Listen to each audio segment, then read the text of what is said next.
భారతదేశం ఏం చేయబోతుంది, ఓకే చైనా నువ్వు పీఓకేరా, నువ్వు పీఓకేలోకి ఎంటర్ అవ్వు, పీఓకే తీసుకో పాకిస్తాన్ నుంచి, మరి మేమేం చేస్తామంటే నీ టిబెట్ అని తీసుకో.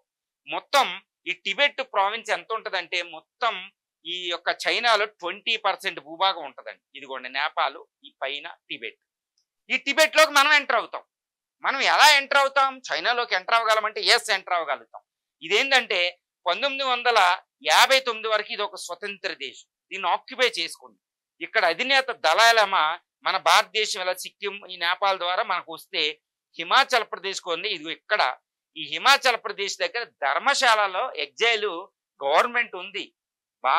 టిబెటన్ గవర్నమెంట్, ఎగ్జైల్ గవర్నమెంట్ ఇక్కడ మన టిబెట్లోనే మన హిమాచల్ ప్రదేశ్లో ఉంటుంది.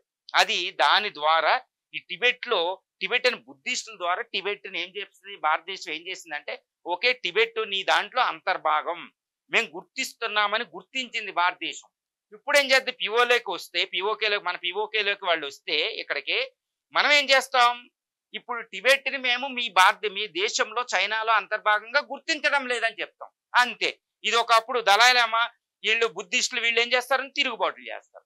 మన భారతదేశం దీని మీద ఎక్కువ గ్రిప్ ఉంటుందండి. అక్కడ భౌగోళికంగా ఇక్కడ చాలా విశిష్టమైన ఒక భౌగోళిక వ్యవస్థ ఉంటుంది అనమాట.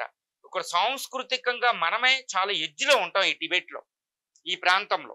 దీంట్లో ఏంటంటే మన సైన్యం చాలా బలంగా ఉంటుంది, ఎందుకంటే మన వైమానిక దళం ఈ హిమాలయాలు కింద నుంచి వెళ్ళి ప్లేన్ నుంచి వెళ్ళి దీన్ని ఆక్యుపై చేస్తుంది.